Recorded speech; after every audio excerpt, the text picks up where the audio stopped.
Bismillahirrahmanirrahim. Assalamualaikum warahmatullahi wabarakatuh. Selamat datang dan selamat berjumpa kembali. Pada kesempatan kali ini kita akan masuk ke pembahasan selanjutnya, dan di sini yang akan kita bahas terkait dengan fungsi pemeriksaan di Badan Pengawas Obat dan Makanan untuk formasi PFM ahli pertama.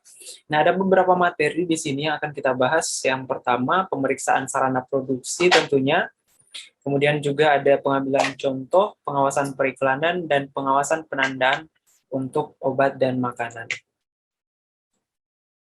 Nah, prinsip pembuatan obat dan makanan. Nah, yang pertama kita akan pelajari pada kesempatan kali ini adalah cara produksi obat yang baik. Nah, untuk prinsip cara pembuatan obat yang baik itu merupakan tanggung jawab dari manajemen industri farmasi tersebut, di mana industri farmasi berkewajiban untuk menjamin keamanan yang pertama, kemudian mutu dan khasiat dari produk yang diproduksi. Nah, itulah yang perlu diperhatikan oleh setiap sarana farmasi yang memproduksi produk obat dan makanan. Dan tentunya dengan tujuan akhir berkhasiat untuk pasien yang mengonsumsi produk obat tersebut. Nah, di sini pedoman CPOB 2018 ada 12 bab yang perlu teman-teman ketahui. Setiap komoditi memiliki prinsip yang berbeda dengan jumlah bab yang berbeda juga, tapi untuk CPOB sendiri dia ada 12 bab, di mana pada kesempatan kali ini kita akan bahas satu persatu. Kita akan masuk langsung ke bab pertama, yang itu terkait dengan sistem mutu industri farmasi. Nah, untuk sistem mutu industri farmasi ini berkaitan dengan pengetahuan mengenai produk dan proses yang dikelola pada seluruh tahapan siklus hidup, kemudian desain dan pengembangan obat, kegiatan produksi, dan pengawasan mengacu pada ketentuan cara produksi obat yang baik atau CPOB. Nah, untuk manajemen puncak,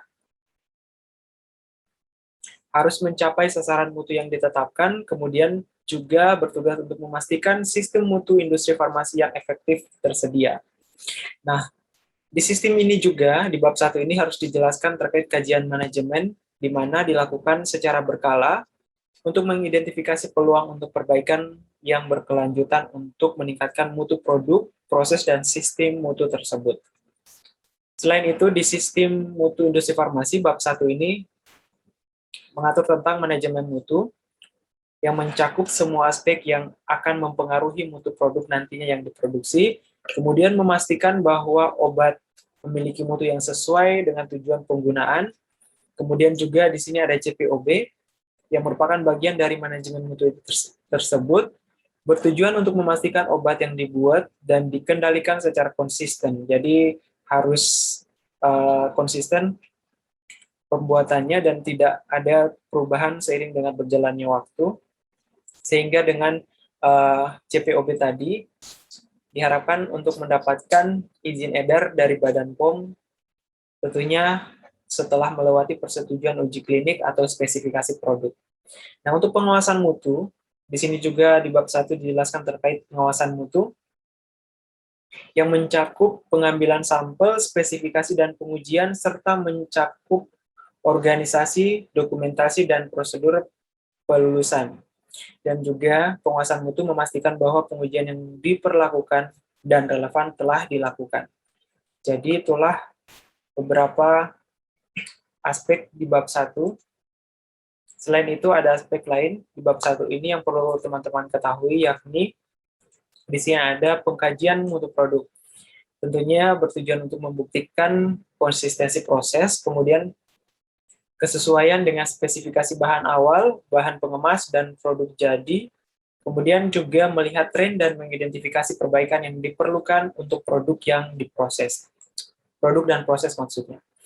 Di sini selanjutnya yang terakhir ada manajemen risiko mutu, yang bertujuan untuk mengevaluasi risiko terhadap mutu berdasarkan pengetahuan secara ilmiah, pengalaman dengan proses yang disetujui. Pengetahuan ini biasanya akan berubah seiring dengan perkembangan ilmu dan teknologi, jadi harus selalu diupdate Kemudian tingkat upaya pengambilan tindakan formalitas dokumentasi sepadan dengan tingkat risiko. Nah, itulah yang berkaitan dengan manajemen risiko mutu. Baik, kita akan lanjut ke bab kedua yang itu terkait dengan personalia. Nah, untuk personalia ini, hal-hal yang perlu diperhatikan pertama adalah industri farmasi harus memiliki struktur organisasi. Nah, biasanya di perusahaan, struktur organisasinya itu pampang di ruangan pegawai ataupun di sekitaran ruang tunggu tamu biasanya supaya lebih mudah untuk dilihat. Kemudian juga untuk industri farmasi hendaklah memiliki personel dalam jumlah yang memadai. Selain kata memadai ini ada kata terkualifikasi dan memiliki pengalaman praktis. Nah, itu yang perlu diperhatikan juga untuk personalia ini. Kemudian yang ketiga, manajemen puncak hendaklah menunjuk personel kunci, termasuk kepala produksi, kepala pengawasan mutu, dan kepala pemastian mutu. Jadi personel kunci itu ada 3. Yang pertama tadi ini, kepala produksi, kepala pengawasan mutu, dan kepala pemastian mutu. Nah, untuk 3 personel ini, biasanya itu yang ditanyakan di soal-soal SKB, dan ada syarat-syarat khusus untuk menjadi kepala atau personel kunci ini. Baik, kita akan langsung membahasnya. Nah, personel kunci ini, teman-teman perlu ketahui dan ingat bahwa harus dijabat oleh apoteker purnawaktu. Purnawaktu ini maksudnya dia harus full time di situ, di industri farmasi tersebut, kemudian independen, dalam struktur organisasi berada di tingkat manajerial. Jadi dia harus levelnya manajerial, kemudian memenuhi persyaratan kualifikasi yang ditetapkan dalam regulasi nasional. Jadi dia harus mengikut kepada regulasi nasional atau yang dikeluarkan oleh pemerintah. Kemudian juga yang terakhir, dapat didelegasikan tugasnya kepada personel yang ditunjuk yang memiliki tingkat kualifikasi yang memadai. Nah, tugasnya tadi bisa didelegasikan kepada personel, tapi dia harus memiliki kualifikasi yang memadai agar dapat menjalankan tugas personel kunci ini dengan sebaik-baiknya. Baik, kita lanjut.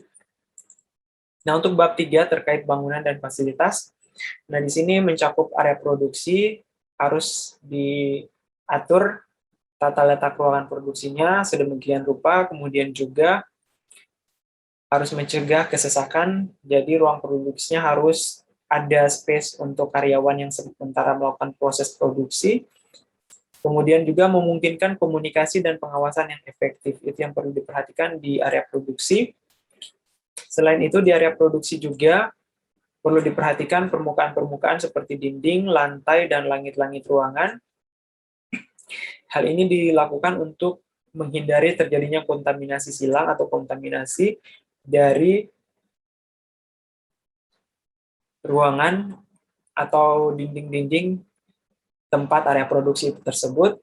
Kemudian pipa, kemudian fitting lampu juga, titik ventilasi hendaklah dipasang untuk menghindari pembentukan ceruk. Jadi dia betul-betul harus menghindari bentuk ceruk ini.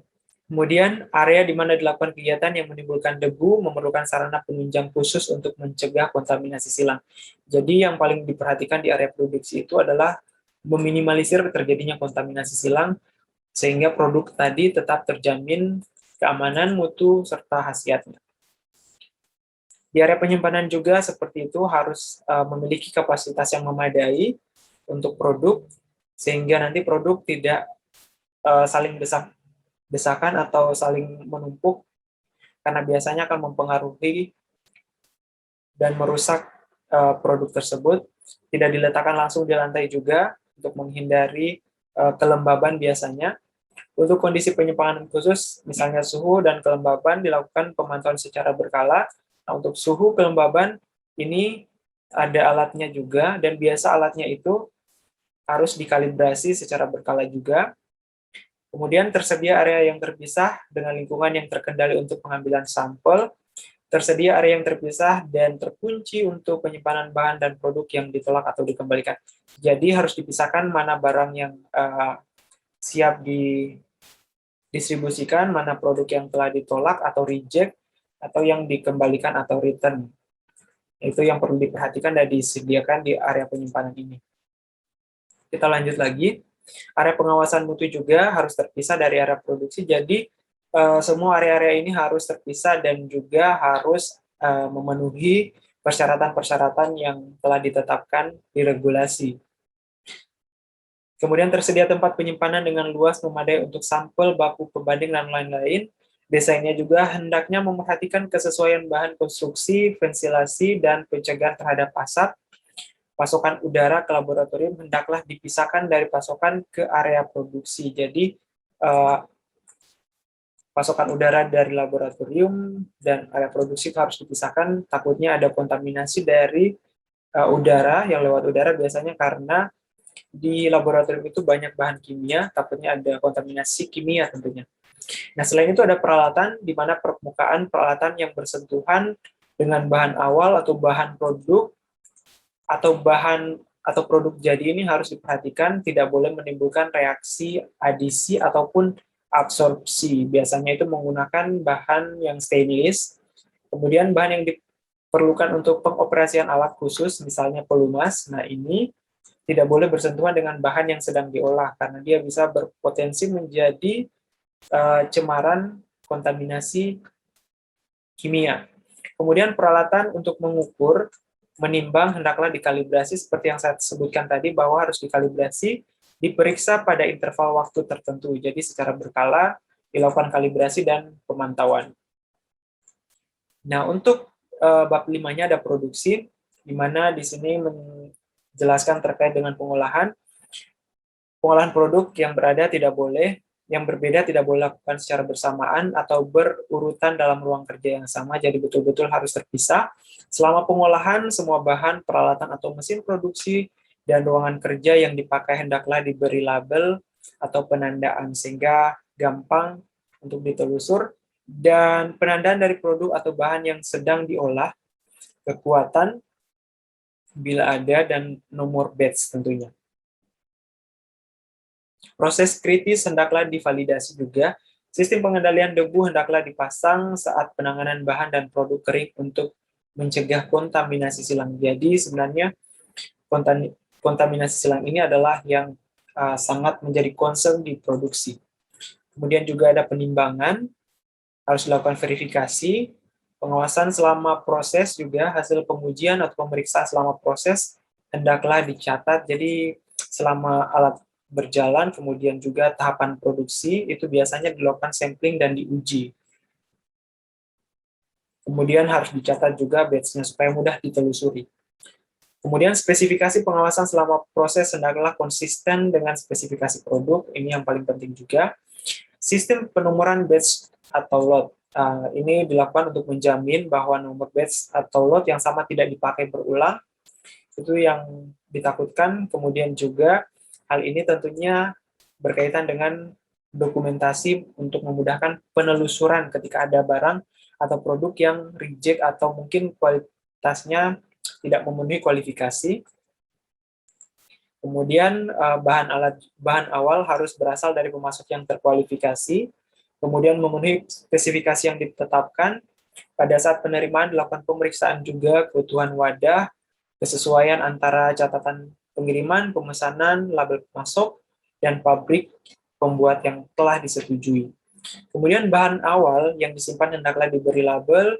Kemudian yang terakhir di sini hanya bahan awal yang sudah diluluskan oleh bagian pengawasan mutu dan masih dalam masa simpan yang dapat digunakan. Jadi tidak sembarang bisa digunakan ya, jadi harus melalui tahap pengawasan dari pengawas mutu tersebut. Oke, kita lanjut lagi. Untuk bahan pengemas juga di sini berasal dari pemasok yang terkualifikasi, bukan hanya bahan yang digunakan untuk produksi, tetapi juga bahan pengemasnya juga harus diperhatikan. Selain itu, yang perlu diperhatikan adalah untuk bahan pengemas cetak hendaklah disimpan di storage tertentu dan hanya personal berwenang yang boleh masuk. Jadi tidak boleh ada aktivitas lalu lalang pegawai di situ. Kemudian untuk produk jadi harus memenuhi spesifikasi baik dalam proses pengolahan maupun pengemasan. Jadi harus memenuhi spesifikasi. Sampel pertinggal dalam jumlah yang mencukupi, hanya produk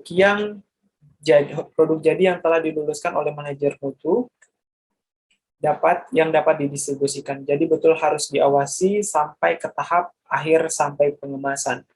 Itulah fungsi-fungsi dari personal kunci tadi.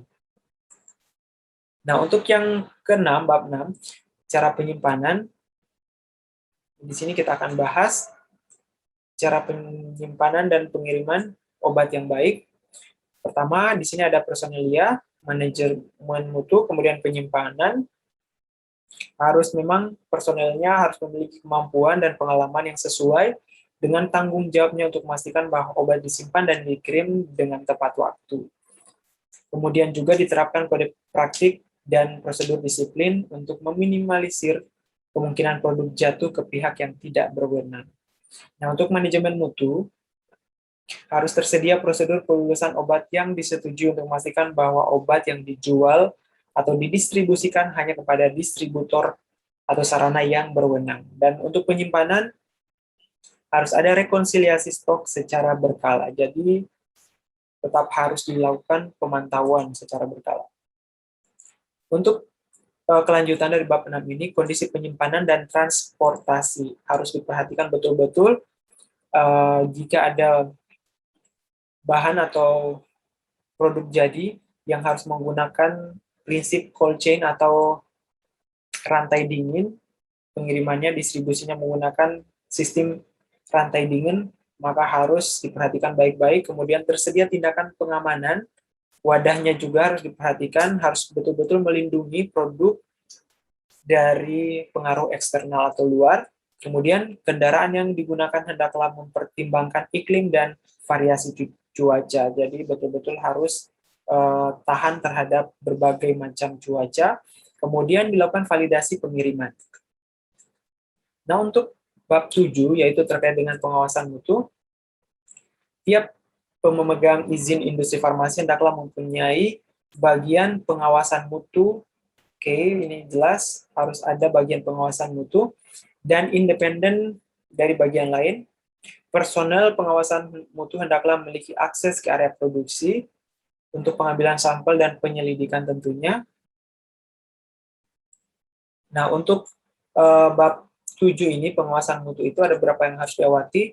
Pertama adalah cara berlaboratorium yang baik, pengambilan sampel, pengujian program stabilitas pasca pemasaran, juga transfer metode analisa. Yang perlu diperhatikan. Untuk bab 8 terkait dengan inspeksi diri, audit mutu, dan audit dan persetujuan pemasok. Nah, di sini ada beberapa, yaitu inspeksi diri, berkaitan dengan instruksi secara tertulis, yang menyajikan standar, persyaratan minimal, dan seragam. Inspeksi diri dilakukan secara independen oleh personel kompeten. Inspeksi menyeluruh minimal dilakukan 1 tahun sekali. Jadi ada waktu yang harus dipatuhi di sini minimal sekali setahun. Catatan mencakup hasil pengamatan dan rekomendasi, tersedia program penindaklanjutan yang efektif. Itu yang perlu diperhatikan di inspeksi diri. Kemudian di audit mutu, ada beberapa yang perlu diperhatikan. Sebagai pelengkap inspeksi diri juga, harus ada pemeriksaan dan penilaian manajemen mutu dengan tujuan peningkatan. Umumnya dilaksanakan oleh spesialis dari luar biasanya, atau tim yang dibentuk khusus oleh manajemen perusahaan. Nah, yang terakhir tadi ada audit dan persetujuan pemasok. Persetujuan bahan awal dan pengemas, tanggung jawab kepala bagian manajemen mutu. Jadi, ada memang tugas-tugasnya. Kemudian tersedia daftar pemasok yang disetujui berdasarkan hasil evaluasi. Jadi, pemasok ini tiap waktu atau secara berkala dilakukan evaluasi terhadap produk yang dipasok, apakah tetap memenuhi dengan kualifikasi yang dibutuhkan atau bagaimana, sehingga menjadi evaluasi untuk selanjutnya apakah akan dilanjutkan atau diputus kontraknya dengan pemasok tersebut. Kemudian ada evaluasi secara berkala seperti yang saya sebutkan tadi. Nah, untuk bab 9 terkait dengan keluhan dan penarikan produk, tahapan-tahapannya itu ada 4 yang perlu teman-teman ketahui. Pertama, menerima keluhan mutu cacat. Nah, ini yang pertama. Kemudian ada investigasi dan identifikasi akar masalah. Ketika ada keluhan, maka lakukan investigasi ini. Kemudian ketika telah diperoleh masalahnya, dilakukan tindakan korektif dan tindakan pencegahan, perbaikan dan tindakan untuk mencegah agar tidak terjadi di kemudian hari. Dan yang terakhir adalah penilaian efektivitas, apakah efektif atau tidak. Nah, untuk bab 10 ada dokumentasi yang merupakan bagian esensial dari sistem pemastian mutu dan kunci pemenuhan persyaratan CPOB. Dua jenis dokumentasi itu biasanya ada prosedur, instruksi, dan catatan atau laporan. Pengendalian untuk memastikan keakuratan, integritas, ketersediaan, dan keterbacaan. Nah, untuk penyimpanan, ini biasanya juga menjadi clue di soal-soal. Penyimpanan dokumen itu khusus catatan batch periode terlama antara ada yang 1 tahun setelah masa kadaluarsa batch atau 5 tahun setelah diluluskan pemastian mutu. Nah, ini yang perlu teman-teman perhatikan di bagian bab 10 atau dokumentasi. Nah, kita lanjut ke bab selanjutnya, bab 11, kegiatan alih daya, yaitu meliputi semua kegiatan yang di alih daya, tidak terbatas pada kegiatan pembuatan dan analisis. Nah, pembuatan obat alih daya di Indonesia hanya dapat dilakukan oleh, yang perlu teman-teman ketahui, hanya boleh dilakukan oleh industri farmasi yang memiliki sertifikat CPOB yang berlaku yang diterbitkan oleh Badan POM. Nah, ini yang perlu teman-teman garis bawahi bahwa kegiatan alih daya itu di Indonesia hanya dilakukan oleh industri farmasi yang sudah memiliki sertifikat CPOB atau cara produksi obat yang baik.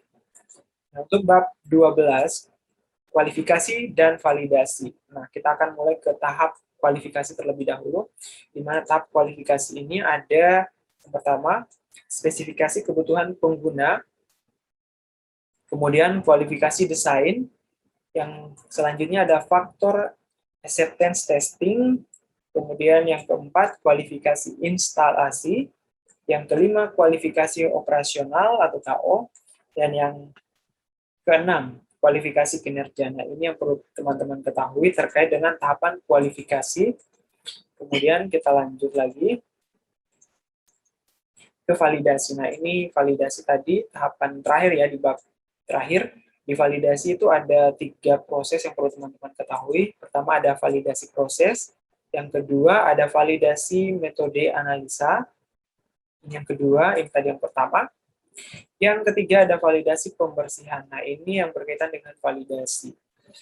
Itu yang perlu teman-teman ketahui, di mana seperti kita ketahui bahwa ada 12 bab yang perlu teman-teman ketahui terkait dengan cara produksi obat yang baik. Nah, untuk komoditi lain, misalnya pangan, kosmetik, dan OTSK, dia aspek-aspeknya atau babnya ada beberapa juga, tapi berbeda. Makanya ini yang perlu teman-teman hafal dan bisa bedakan antar komoditi. Nah, cukup sekian terkait dengan CPOB. Kita akan lanjutkan lagi dengan video-video selanjutnya terkait komoditi yang lain. Ada pangan, kosmetik, OTSK tentunya yang akan kita bahas di video selanjutnya. Terima kasih banyak, semoga bermanfaat. Wassalamualaikum warahmatullahi wabarakatuh dan sampai jumpa.